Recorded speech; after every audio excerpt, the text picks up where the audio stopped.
우리 삶은 언약의 여정을 갑니다. 고로 여러분과 저는 지금의 문제를 보고 우리의 생각으로 속단하지 마시길 바랍니다.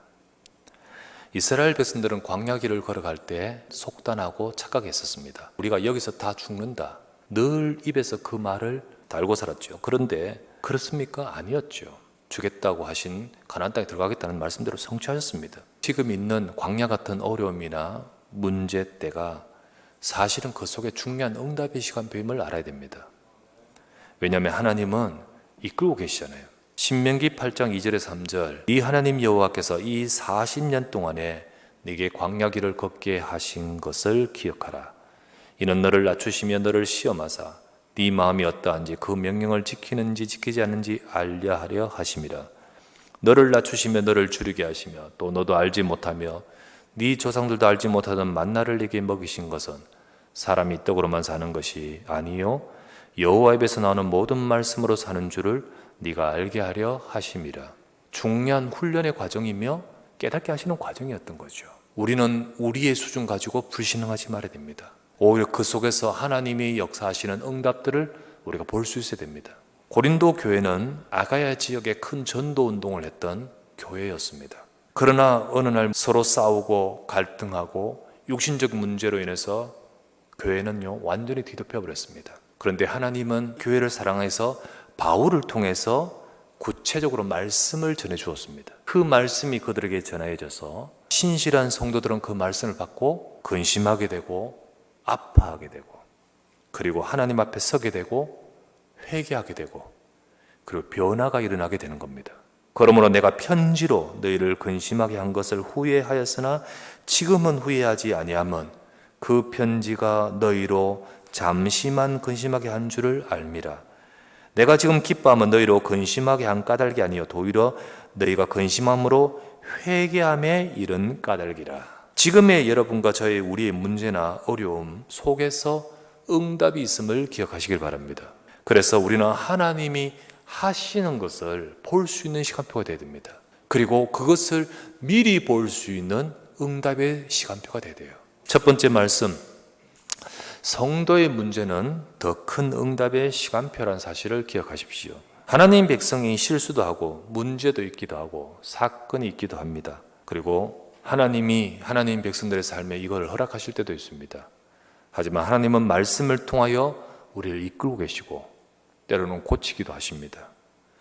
만약에 우리가 그렇게 된다면 그 겪고 있던 문제나 아픔은 더욱 유익하게 되는 거예요. 지금 여러분이 갖고 있는 문제, 근심 속에서 여러분에게 하나님이 역사하고 계시고 응답하심을 우리 붙들어야 됩니다. 하나님은 응답의 시간표로 우리에게 주신 줄 믿습니다.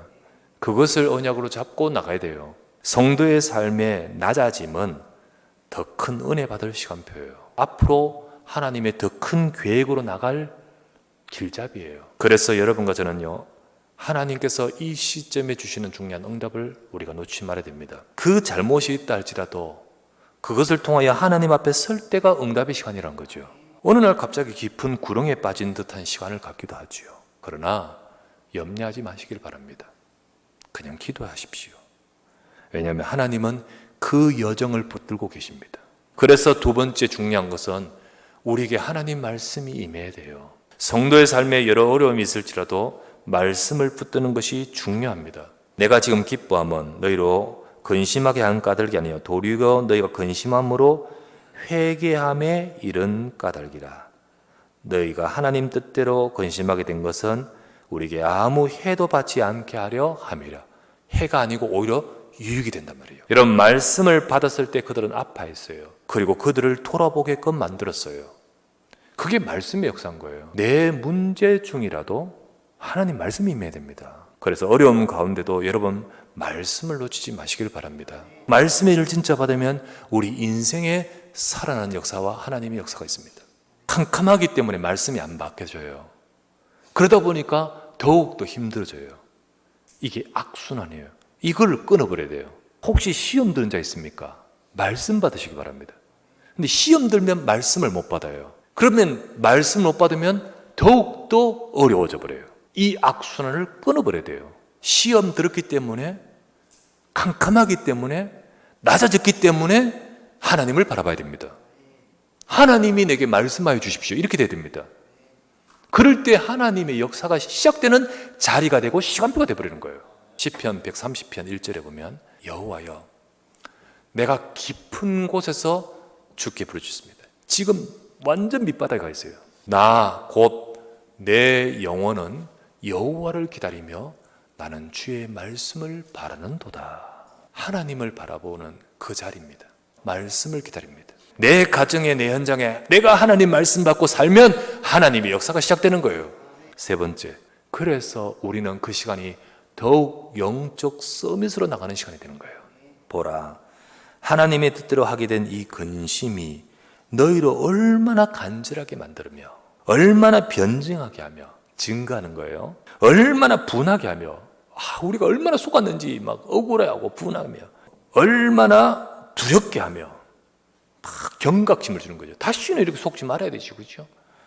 그리고 얼마나 사모하게 하며 주님 다시 하나님의 언약을 붙들게 하옵소서. 얼마나 열심 있게 하며 그리고 얼마나 벌하게 하였는가 자극을 받죠. 내가 이래서 안 된다 라며 다시 한번 깨어있게 되죠. 영적인 상태가 확 변화돼 버리는 거예요. 서밋으로 나가게 되는 거죠. 요셉 같은 경우에 집에서 호의호식하고 있던 형들에게는 이 축복이 임하지 않습니다. 팔려가지고 애굽에서 생고생하는 듯 싶지만은 그 현장에서 하나님의 언약을 잡고 그 현장에서 하나님을 바라봤던 요셉에게는 이 응답이 임하는 거예요. 창세기 41장 38절 말씀에 바로가 그 신하들에게 이르되 이와 같이 하나님의 영에 감동된 사람을 어찌 찾을 수 있으리요. 그런 가운데서 하나님을 바라봤고 요셉 속에는요 여호와 영으로 감동된 요셉이었습니다.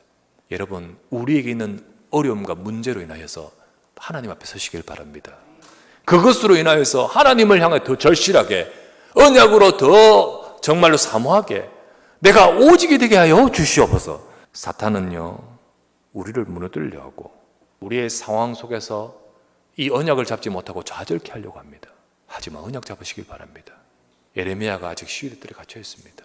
하나님께서 주신 말씀을 전하는데 그들은 듣지 않고 예레미야가 너무 힘들고 갇혀 있습니다. 하나님 말씀합니다.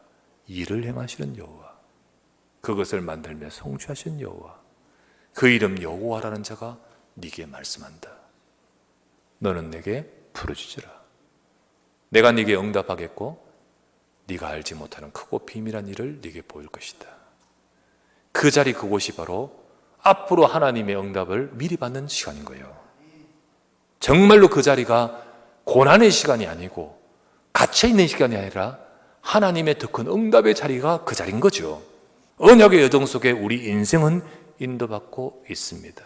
고로 여러분과 저는요 지금의 힘든 세상, 환경, 주변 상황 앞으로의 응답을 두고 미리 응답받는 시간표로 우리가 응답받는 저와 여러분 되셔야 되겠습니다. 그래서 이 시간에 이곳이 여러분 미리 보는 시간 되시기 바랍니다. 미리 갖는 시간 되시기 바랍니다. 그리고 미리 우리가 누리는 시간, 그러다 보니까 미리 정복하게 되고 미리 성취하는 응답을 받는 이 자리, 우리는 구별된 신분입니다. 그러니까 우리는 구별된 우리 삶을 살아가는 삶의 상태로 가는 거예요. 그러다 보면 구별된 응답을 주십니다.